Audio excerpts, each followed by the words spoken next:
আজি অসমত আমিতো নতুনকৈ উদ্যোগ কৰিছোঁ, ব্যৱসায় কৰিছোঁ, কিন্তু গুজৰাট যিবিলাক ৰাজ্যত পুৰণা দিনৰ পৰা ব্যৱসায় চলি আছে 200 বছৰ 300 বছৰ, বেংকৰ পৰা লোন লৈ ঘূৰাই দিয়া এই অভ্যাসবিলাক আছে কাৰণে আজি তেওঁলোক বহুত আগবাঢ়ি গৈছে। মই আমাৰ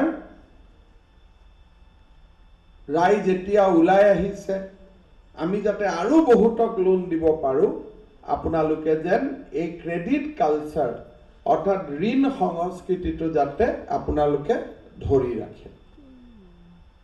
পাঞ্জাব নেশ্যনেল বেংক, এই বেংকটো পুৰণা বেংক, এতিয়া অৰিয়েণ্টেল বেংক আৰু UBI ইয়াৰ লগত যোগ হৈছে। অসমত UBI বহুত ব্ৰাঞ্চ আছিলে, SBIতকৈও এটা সময়ত UBIৰ বেছি ব্ৰাঞ্চ আছিলে, মই আজিৰ কথাটো নাজানো। এতিয়া UBI, PNB আৰু অৰিয়েণ্টেল বেংক তিনিটা লগাৰ পিছত ই এটা খুব শক্তিশালী বেংক, খুব ভাল বেংক।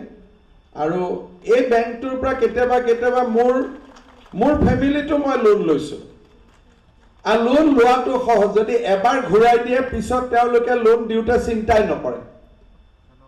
বেংকটোৰ মই বেলেগ বেংকক সমালোচনা নকৰোঁ, কিন্তু পাঞ্জাব নেশ্যনেল বেংক খুব ভাল বেংক।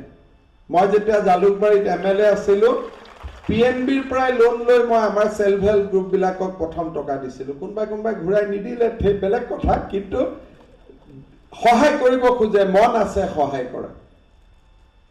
PNBত যদি আপুনি ভাল স্কিম এটা দিয়ে, PNBয়ে সদায় সহায় কৰিব খোজে, কিন্তু সহায় কৰাৰ আমি সুবিধাটোও দিব লাগিব।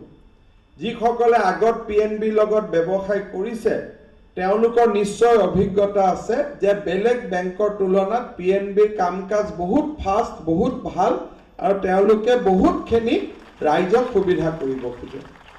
আজি আপোনালোকে চাওক, আমাৰ নুমলীগড় ৰিফাইনেৰীটো এতিয়া আমি ডাঙৰ কৰিব খুজিছোঁ। এই কামটোৰ কাৰণেও PNB বেংকে 6,000 কোটি টকাৰ লোন বা আৰু যি লাগে আমাক দিবৰ কাৰণে সাজু হৈ আছে। আজি এতিয়া মেমৰেণ্ডামো হ'ল। বায়'ফুৱেল ৰিফাইনেৰী, অৰ্থাৎ বাঁহটো চেপি বাঁহৰ ৰসেদি আমি ইথানল বনাম, আৰু ইথানলটো পেট্ৰল ডিজেলৰ লগত আমি মিলাই দিম। নহ'লে ভাৰতৰ বাহিৰৰ পৰাই আমি পেট্ৰল ডিজেল আনো, ভাৰতে বহুত টকা দিব লাগে। সেই টকাটো আমি কেনেকৈ কমাব খুজিছোঁ, ধানৰ পৰা বিভিন্ন ধৰণৰ আমাৰ খেতিৰ যিখিনি ৰৈ যোৱা বস্তু তাৰ পৰা আমি ইথানল বনাওঁ।